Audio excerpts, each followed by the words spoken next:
city councillor proposes ownership limits on cats and dogs. City police concerned about meth drugs. And food trucks are popping up around the city.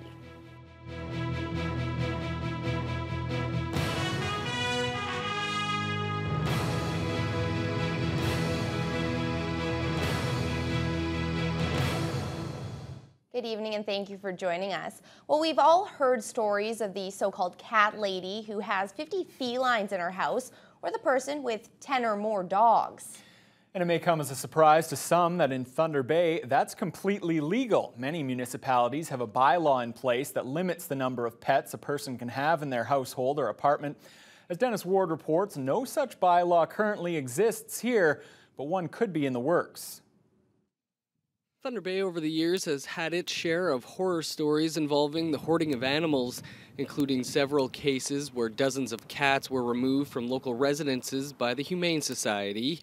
While these are extreme cases, Councillor Aldo Roberto says it's increasingly becoming a problem. There's been hoarding issues where people are starting to hoard not only products and material things, but also animals.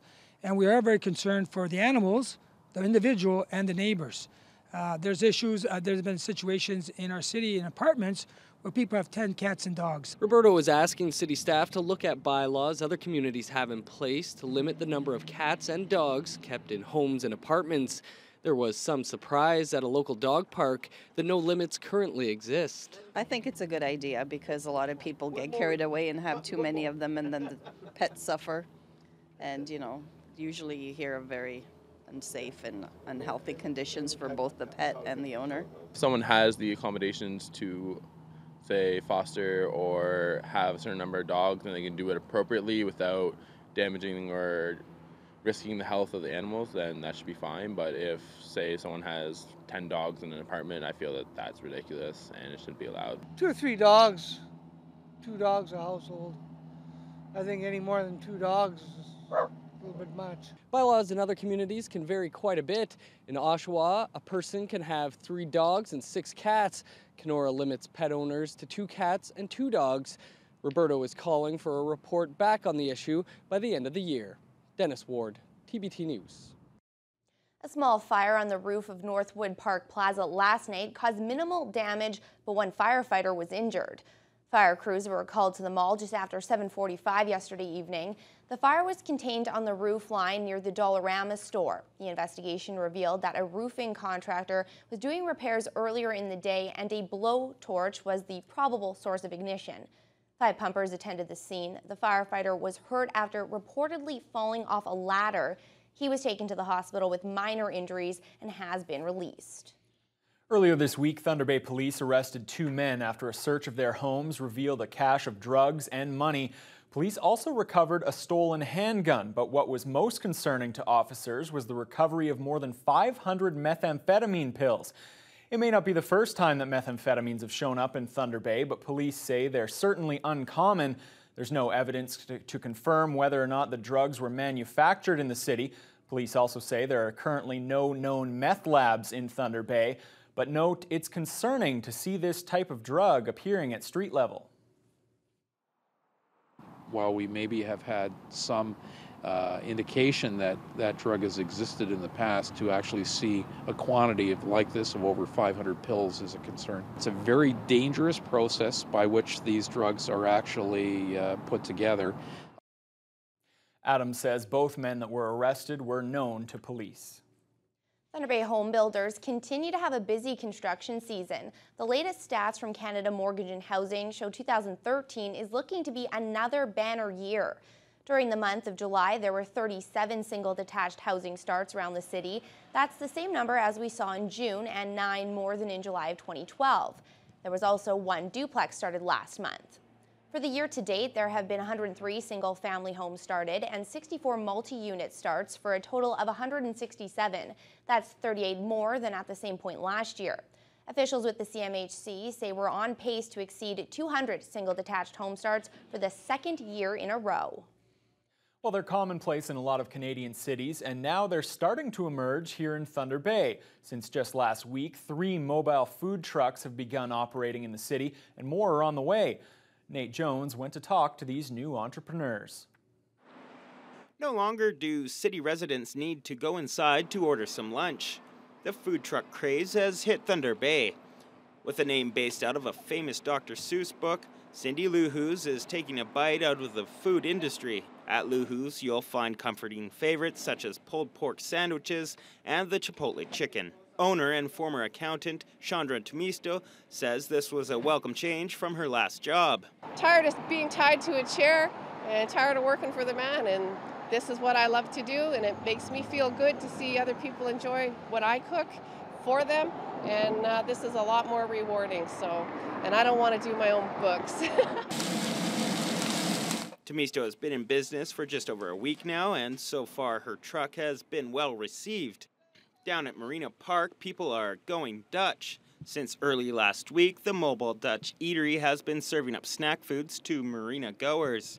Savory croquettes and smoked sausages grace this menu, but what seems to be popular are the poffages. Here in Canada, we call them something else. In North America, we consider pancakes to be a breakfast item. Not so in Holland, and like I said, it's eaten any time of the day, especially at special events, at going to the market, fairs, things like that. Very popular. Also taking a bite out of the food industry is the local Motion Truck, which is operated by Pine Tree Catering. They launched their food truck just last Wednesday. And starting next week, Gallo Restaurant on Red River Road will also be hitting the streets to bring their Portuguese eats to the public. All of the owners of these businesses are utilizing Facebook and other social media to spread the word and let people know where they'll pop up next. Nate Jones, TBT News. Well, if you've passed by Cook Street just off of Court over the past week, you've probably already seen it. And if you haven't been by yet, you should really check it out.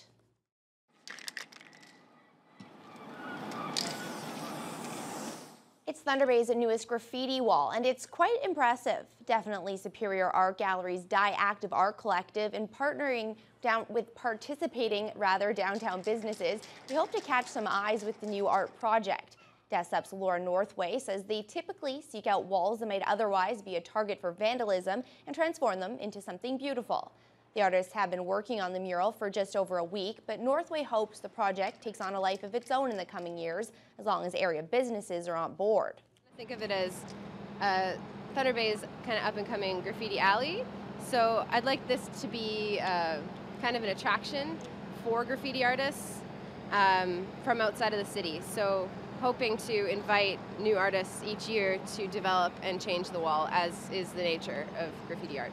You're in Vancouver or Toronto and you see like big graffiti walls all the time, and like whenever I walk past them, it makes me so happy. Even if it's just down an alleyway, it makes me feel like there's a lot more life and culture and things happening in the city. This newest project is one of more than 20 Die-Active murals now located throughout the city. Northway believes they're helping to change the public's perception of graffiti art while showcasing the hard work of some talented artists. Well, it's not the only women's 5-kilometer race in Thunder Bay, but it's certainly the only one like this. Tomorrow morning marks the first ever Dirty Girls Thunder Bay Mud Race, and already the event is generating a buzz in the city. 750 women making up 150 teams have signed on to participate in the unique event, raising more than $125,000 and counting for the local Cancer Society. The 5-kilometer course includes 16 military-type obstacles, including a wall climb, mud pit, hay bales, a grease pole, basically anything to get the participants dirty and muddy, says organizer Charla Brown.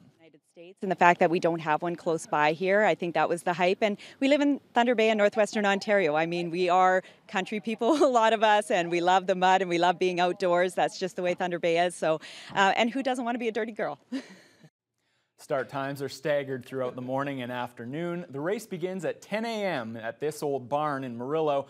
Due to the enormous popularity of the event, Brown is already toying with the idea of expanding the race and opening it up to men next year. Officials with Thunder Bay's Recreation Division say the cooler summer weather has been affecting attendance at outdoor splash pads and pools, and the new attraction at Marina Park has also seen a significant decrease. Today at the Prince Arthur Landing splash pad, there was hardly a soul to be seen. Clouds and cool winds kept most families away. The operations coordinator for Marina Park says attendance has been cut in half compared to the previous year. Only 12,000 people have made their way to the water park, while last year saw roughly 30,000. But thanks to some help from the Skateboard Coalition, the Marina Skate Park has more than doubled its numbers. So we have over 8,000 people, kids that we've counted, or people that we've counted down here at the Skateboard Plaza this year. So there's lots of activity happening there, not much in the water. So at least there's something else for people to do of all ages. Like I said, the Skateboard Coalition's been down here doing a fabulous job. Although there are no official numbers, the city aquatic supervisor says attendance at the 3 outdoor pools is down 20% this year due to the cooler temperatures and the large amount of rainfall. The pools will remain open until summer begins next month. The Marina Park splash pad is to stay open until September 15th, unless, of course, it starts snowing before then. Let's hope not. Yeah, the way our summer's gone, however, though, that's not out of the realm of possibility, I suppose. Yeah, well, turning to weather, Matt Scooby, it's Mr. Sports turning into Mr. Weather today. No one might have went to the splash pad today, but tonight that could be good news for the Border Cats at Port Arthur Stadium.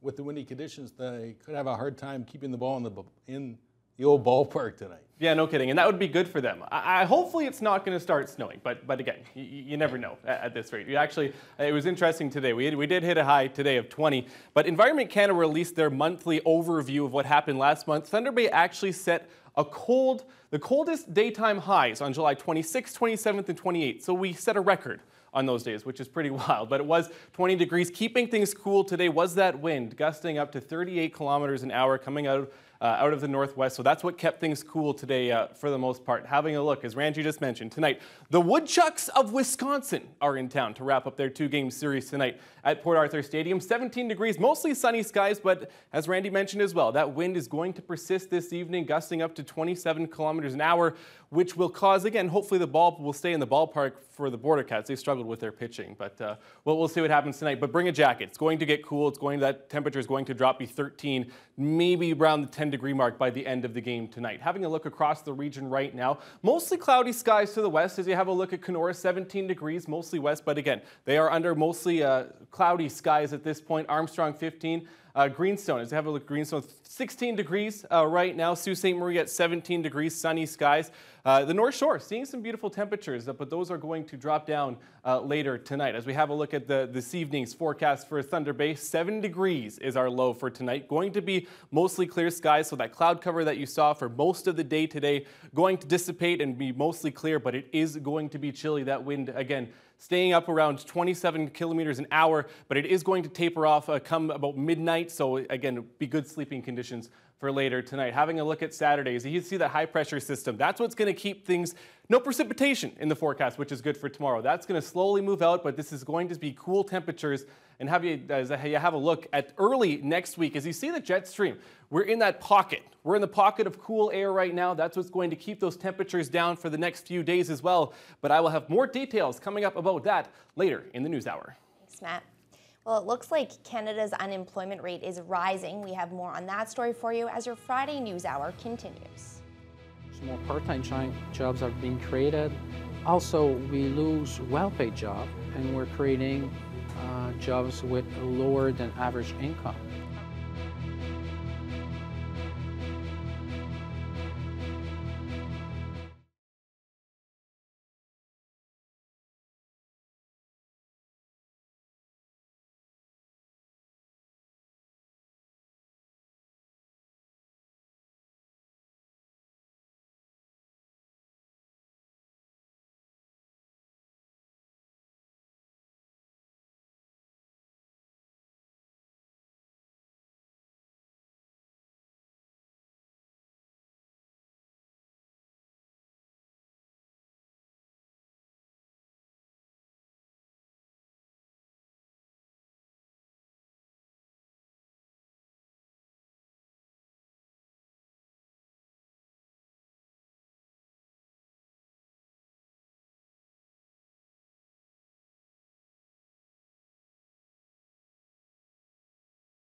The latest numbers show Canada lost jobs in July, pushing the unemployment rate up 0.1%.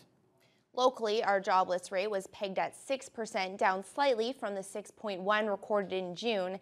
As Catherine Cullen reports, our young people especially had a tough time finding work this summer.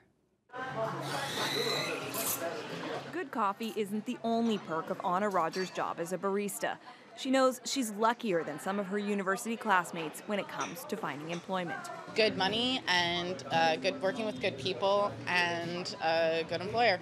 Like, those are the three main things. The latest numbers show that in July, fewer young people were hired than last year. Also hurting the public sector, which lost many thousands of jobs. In the economy as a whole, Statistics Canada says 39,000 jobs were lost, pushing the unemployment rate up 0.1% to 7.2. The numbers are worse than many predicted, but economists caution against putting too much emphasis on 1 month, instead looking at the broader trend. It's bumpy, but I do think it's still healthy, so I wouldn't be too discouraged by this 1 month. In fact, the unemployment rate is almost exactly where it was at this time last year.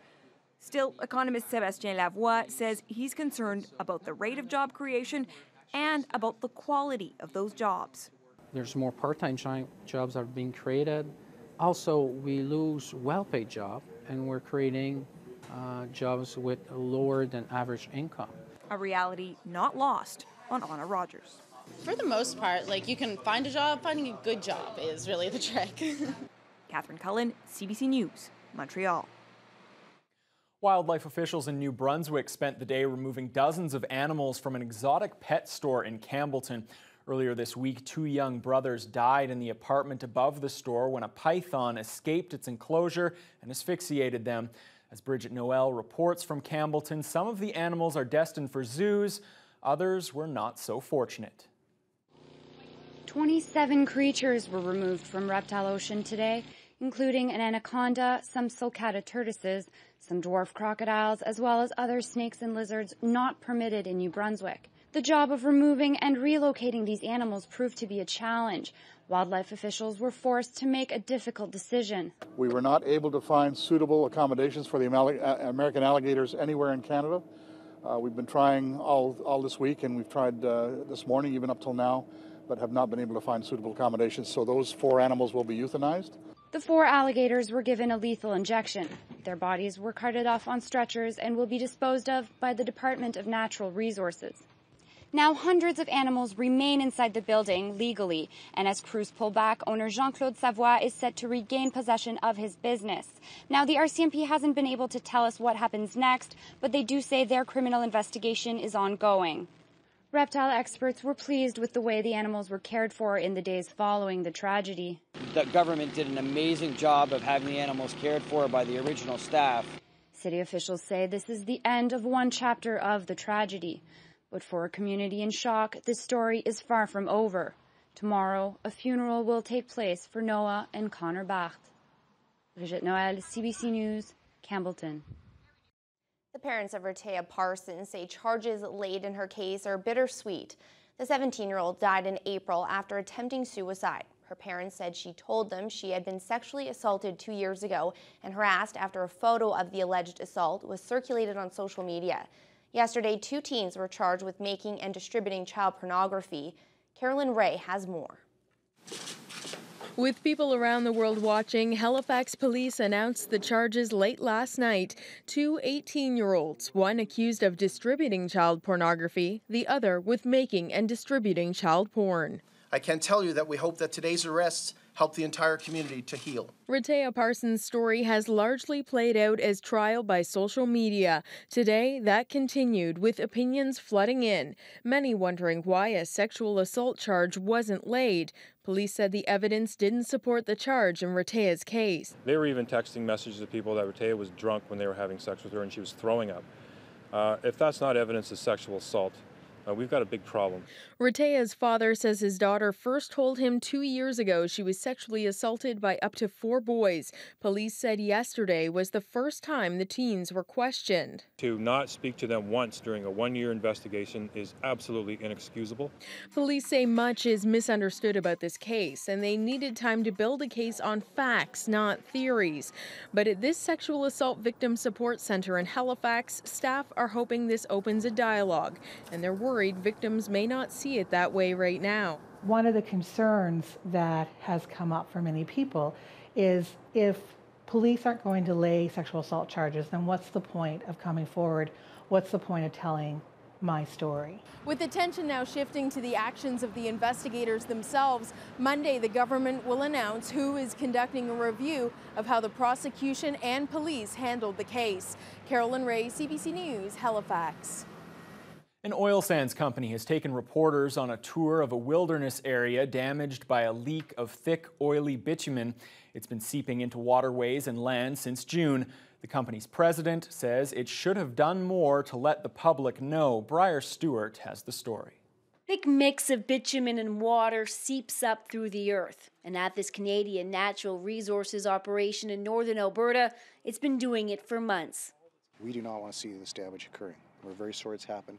We're going to do everything we can to make sure this is cleaned up. 200 workers are now focused on that at 4 different sites throughout this remote area. If you take a look, you can see the oily sheen on top of the water, but what you can't see is that below the surface, bitumen is seeping out from under the ground. The company says it's contained the 1 million liters that have leaked so far. But the question is just when will it stop and how exactly did it happen? CNRL says the problem lies with a faulty well, but Alberta's energy regulator says it's still too early to say that definitively. Dozens of birds, frogs, and small mammals were killed, so now crews have set up deterrents and noise cannons to try and keep the animals away. The spills that CNRL tells us about is there's one within what I mentioned before, the preservation area. The spill is near traditional land used by Cold Lake First Nation, and band members say they haven't been given enough information about just how much of the environment has been impacted. So how does it make me feel? Well, I feel cheated out of my ability to practice my way of life. CNRL says they are talking to the First Nation community, but admit they could have done more in the beginning. I think if you go back and look in hindsight, we weren't communicating quickly enough to the public, so it's a lesson learned for us. Their main concern now is the cleanup. It's expected to cost about $40 million, but with bitumen still seeping out of the ground, there's no timeline for just how long it will take. Briar Stewart, CBC News, near Bonnyville, Alberta. Air Canada's popular Aeroplan loyalty program may see some changes ahead. The company that owns Aeroplan may ditch CIBC AeroGold Visa as a partner and close a deal to use TD Bank's Visa cards instead. The deadline for the deal comes tonight. Ron Charles reports on what that would mean for Aeroplan collectors. Thank you. Canadians have been using this credit card to rack up Aeroplan points for 2 decades. But next year, that will all likely change. Air Canada's popular loyalty program is planning some traveling of its own, ditching CIBC as its card partner to cross the street and sign up with TD Bank. CIBC has until midnight tonight to try to match the $100 million deal. Patrick Soika runs a website that's all about loyalty programs. What they'll see in the future once TD comes on board is a card with probably a larger sign-up bonus, healthier earning on the Aeroplan miles side, and a partner who's really willing to push the partnership with Aeroplan. With 4.5 million members, Aeroplan is Canada's second most popular loyalty program after Air Miles. The change in card partners would have no effect on the points people have collected in their Aeroplan accounts, which are completely separate from the credit cards. But CIBC AeroGold customers may soon have to decide whether to switch credit cards along with Aeroplan. I don't bank with either of those. I just happen to have a CIBC Visa, so I guess I would try to get a new Visa. I am with TD and Scotiabank, so as long as I'm with TD and Aeroplan, I'm good. As long as I get to that trip to Jamaica, everything's fine. The proposed change in credit card partners comes along with changes in the way points are collected and used. They're removing the 7-year expiration policy on the miles, so now your miles will last forever as long as you earn or redeem at least 1 mile per year within the Aeroplan program. Aimia, the company that owns Aeroplan, has set January 1st next year as the start date for both the plan changes and the proposed credit card switch. Ron Charles, CBC News, Toronto. It's one of the biggest questions posed by kids. How are babies made? But when children ask, parents often struggle with the answer. As Patrick Fowler reports, one psychologist wants to help, and she's using modern technology to do it. Babies come from their mother's bodies. Shannon Fitzpatrick talks the talk. Her children have asked the question, where do babies come from? Lately, it's become harder to answer. But as they get a bit older, the questions become more specific, and sometimes, you can have that embarrassment factor. But now, as the saying goes, there's an app for that, designed by Jillian Roberts. I think parents don't quite know how to broach it. The psychologist spends her summers on PEI. She struggled with the topic with her own children. The iPad app helps parents guide their children through the talk. I wanted to make sure that there was a way that this conversation could happen that would set children up to understand sexuality from a very positive and wholesome place. She spent years working with children and developed the app as an alternative to the internet, where, research shows, many children go looking for answers. It's not a safe venue, it's not a safe domain. Those keywords are going to lead children into areas of the internet that we don't want little minds going to. The app talks about the months leading up to birth and how a baby is conceived. Mothers and fathers have different puzzle pieces, and those different puzzle pieces come together in a special embrace. Robert says young children don't need all the details about sex in order to understand where babies come from. Robert says the app works because children can simply click enough when they're ready to take a break from the talk. When children have a chance to say, this is enough for today, they're in control of how they're feeling in that moment. They don't have to go further and continue in that place of embarrassment. They can say, that's all that they want right now. Robert says the interactivity of the app keeps children engaged in ways a book doesn't. Patrick Fowler, CBC News, Charlottetown. Very interesting solution to that problem. Well, they have an app for everything. They certainly do. Before the break, let's take a look at the day's market numbers. The TSX was down 10 points to 12,542. The Dow dropped 72 points to 15,425. And the Nasdaq dipped 9 points to 3660.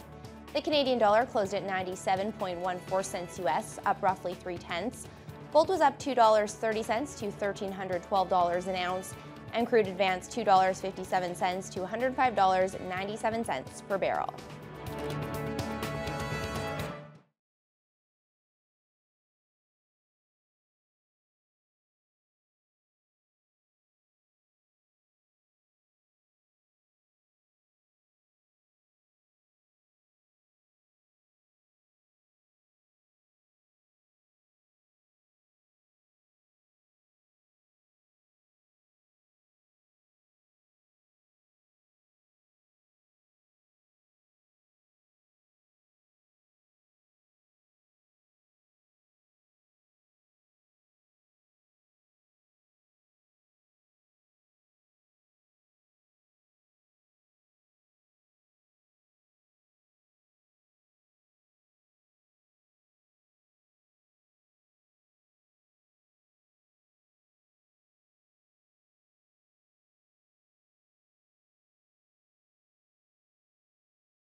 Well, it's one of those times where you wish you had somebody here up on the desk that knew anything about sports. Yeah. Not sure.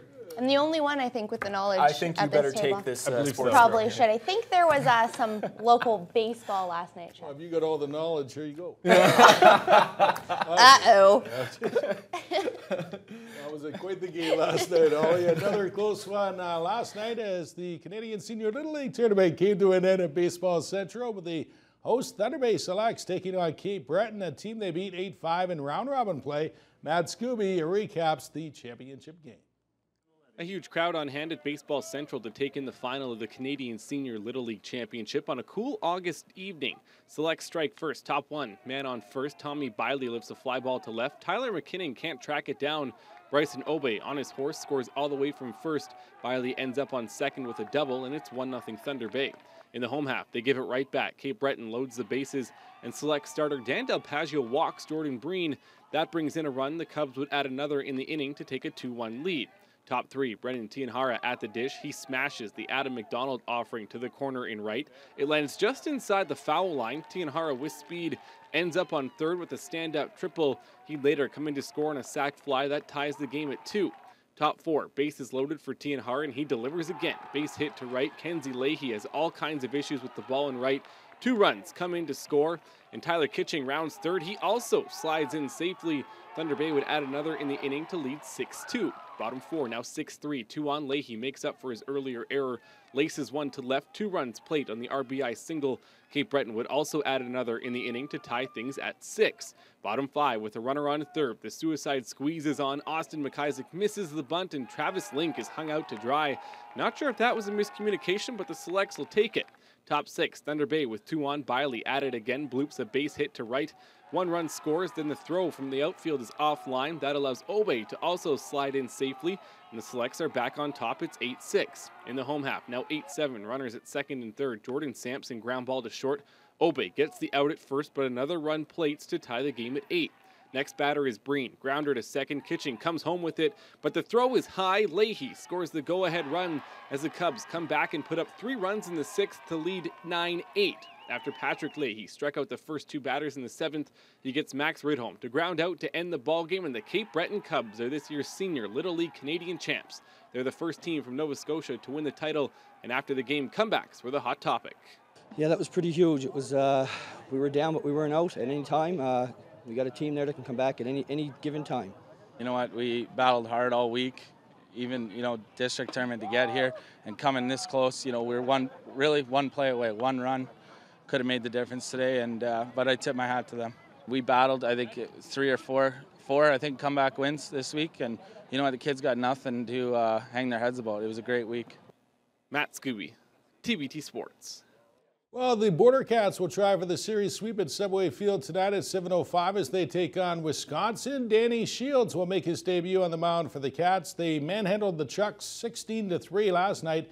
Snapping an 8-game slide, Dylan Becker swatted a grand slam homer. He's got 9 on the year. Their second half record, a less than impressive 7-25. Round 2 now, the PGA Championship in Rochester, New York. Australia's Adam Scott has never won this major, which is the final one of the year, but he's in position to do so, dropping the birdie putt.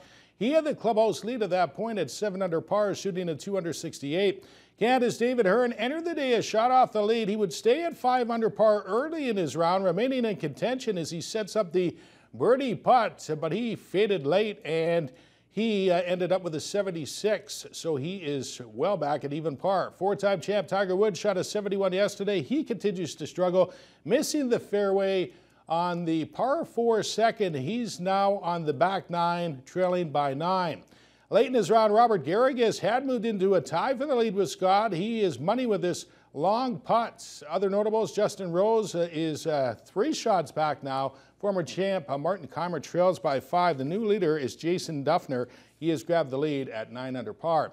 Former Ottawa Senators head coach Jacques Martin has been named an assistant coach with Pittsburgh, and former Maple Leafs captain Doug Gilmour traded his son Jake earlier in the week to the Niagara Ice Dogs. The Kingston Frontenac's GM says it was a family decision aimed at increasing his son's odds of making it in major junior hockey.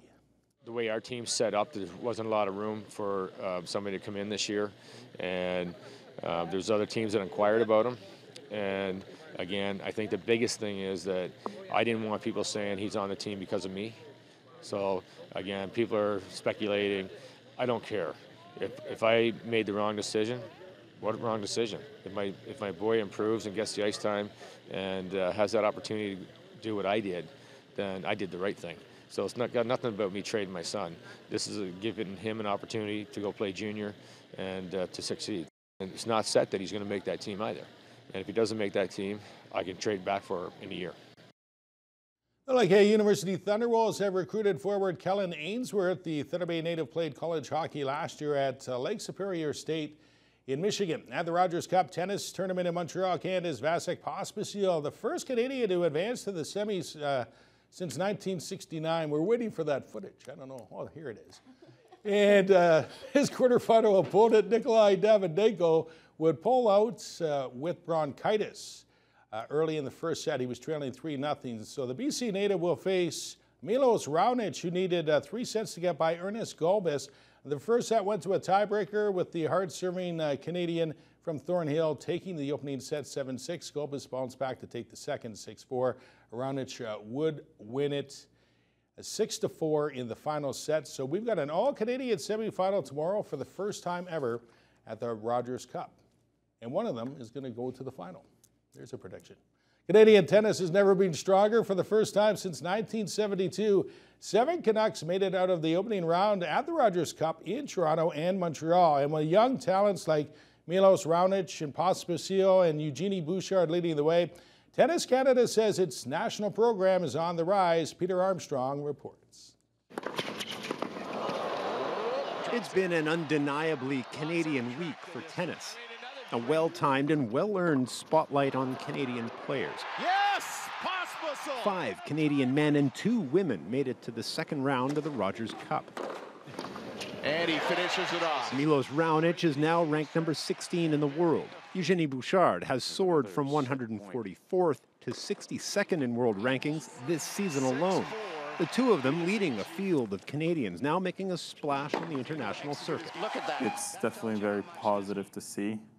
And it's just accumulation of work coming together for many, many of us. The success is also the accumulation of a lot of work behind the scenes. The building of a tennis star, after all, starts early. 11-year-old Liam Drexel has been playing since he was 2. I play like around 5 hours a day. Yeah, every day.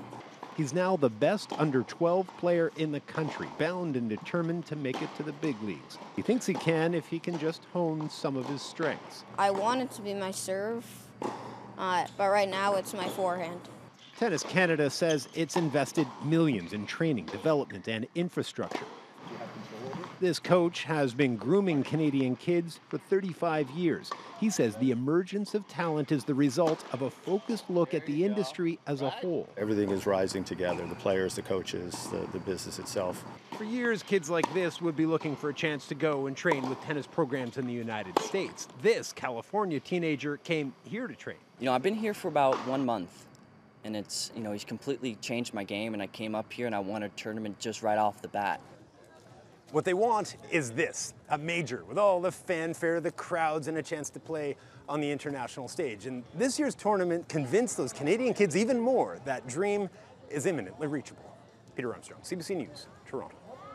Tonight in the CFL, the top 2 teams clash in Calgary as the unbeaten Saskatchewan Roughriders will face the Stampeders. Last night in Montreal, it took only 78 seconds for the game's first touchdown. Argos quarterback Ricky Ray. It's a 19-yard dart to rookie John Childs, who makes the nice catch along the sideline. 7-0 Boatman.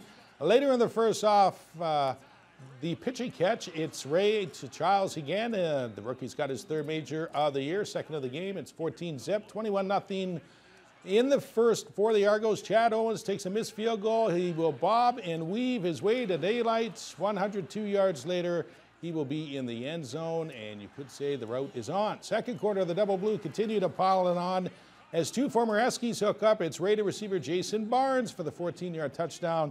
31-3 Argos at the half. They romp 38-13. And the Thunder Bay North Stars will hold a trial camp at Port Arthur Arena. That starts tomorrow night.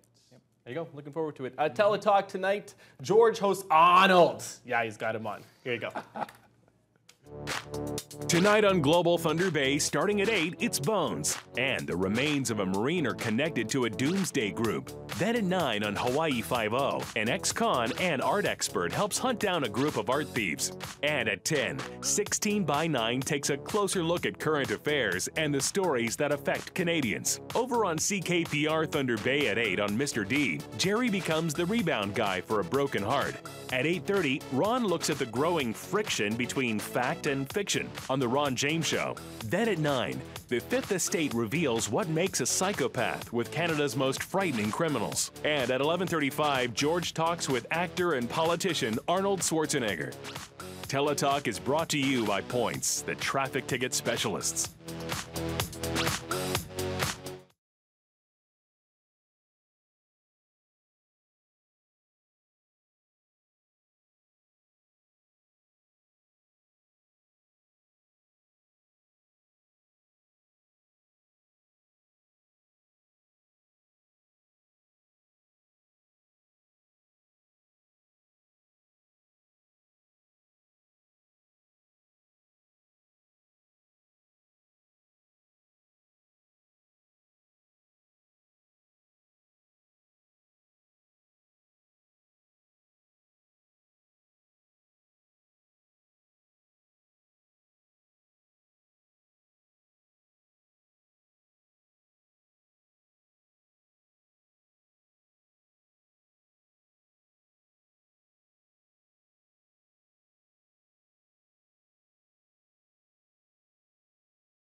Well, I'm sure I'm not the only one in our city who's sick and tired of the rain. It seems like we're getting a little bit of it each and every day, but Matthew Scooby, as you were telling me during the break, that could all be in the rearview mirror. Indeed, Ryan Benazzo, it hopefully is in the rearview mirror. We'll go with that for now, okay? Yeah, I'll get to that in just a second. For now, again, hit a high of 20 degrees in the city today. It did feel a little bit cooler because of that wind that gusted up to 38 kilometers an hour. But let's take a look at what's happening across the country right now. Beautiful skies out west in British Columbia right now. 27 hotspot in the country right now in Prince George. Vancouver seeing 23. Edmonton and Calgary both at 21 at this point, moving into the prairies. Saskatoon at 20 degrees, Regina at 18. Beautiful skies out there right now, though, all over the place. Edmonton under a little bit of cloud cover, but not so bad. Winnipeg 17, Churchill Oh, wonderful Churchill, only at 12 degrees. They always seem to get the short end of the stick as we take a look at what's happening in southern Ontario. Toronto, 25, but it did come out today when Environment Canada, I talked about this a little bit earlier, their monthly overview. They got over 180 millimeters of rain last month, and that's the highest since 1841.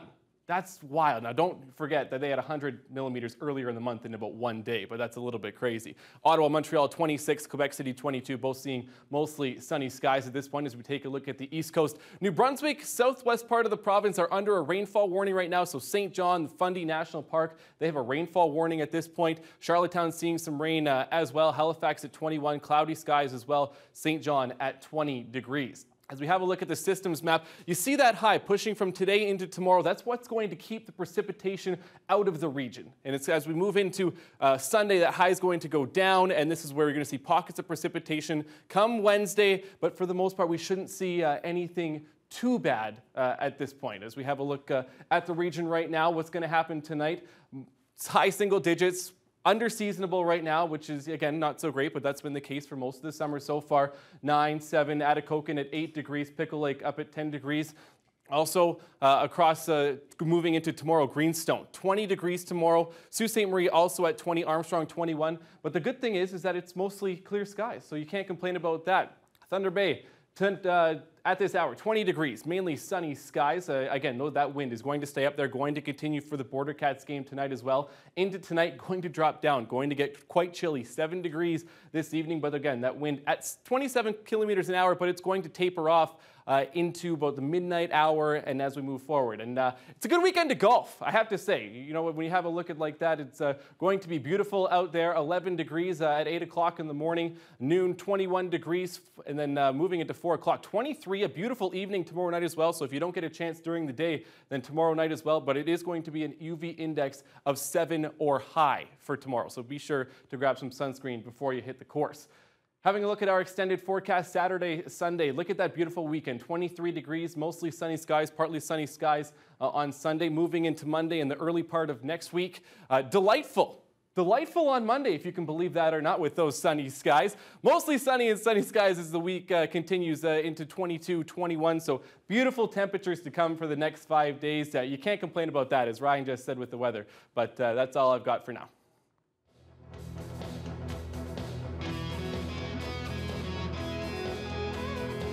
Well, of course, the CLE is in town. Delightful. And it's not just rides and games. There's also a great lineup of live music. Brent Hawley has all the details for you in tonight's edition of Front Row Center.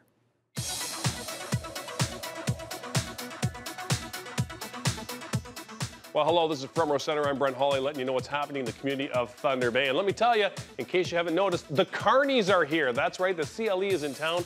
And that means, of course, you've got the rides, you've got the attractions, you've got the great food. But this year, you've got some great live performances. We've got female Aboriginal Entertainer of the Year, Cheyenne Havorka. She's going to be taking the stage tomorrow at 3 o'clock. Now, also tomorrow, CCMA Award nominee Jada Dreyer. She's going to be performing at 4:15, and again on Sunday at 3. You don't want to miss her. Former Bud Country Talent Search winner Scott King and the Green Bank Band is happening on Sunday at 2. Plus, rockers Harlequin taking the stage at 9 o'clock on Sunday night. And there's going to be a hypnotist there as well, James Kellogg Jr. Be sure to check them all out at the CLE.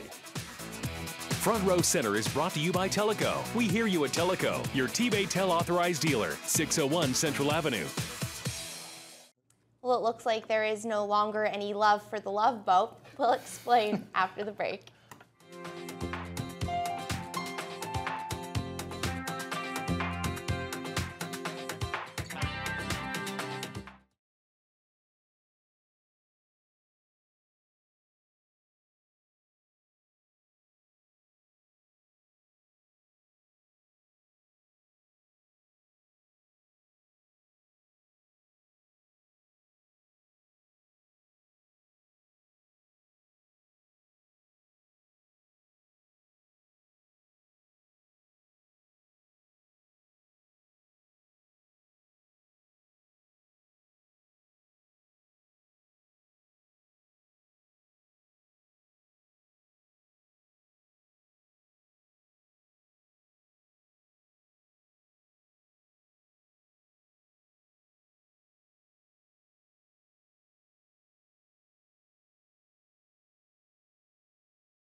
An old TV icon is officially retiring after 40 years in the business.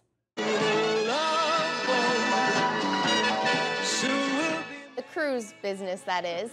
It looks like the Love Boat won't be making another run after all. It was known as Pacific Princess on the old TV show in the 1970s, but now the iconic ship that was used in the series is being sent off for scrap. The 42-year-old liner will be dismantled for its metal and spare parts, and not even Captain Stubing can save it. No doubt a sad day for fans of the Love Boat. Yeah, I mean, you'd think at least they'd put it in, well, I mean, I guess what type of a museum can really house it, but yeah, you'd think that they would do something with it. Apparently, I guess the show isn't loved the way it used to be. I suppose not.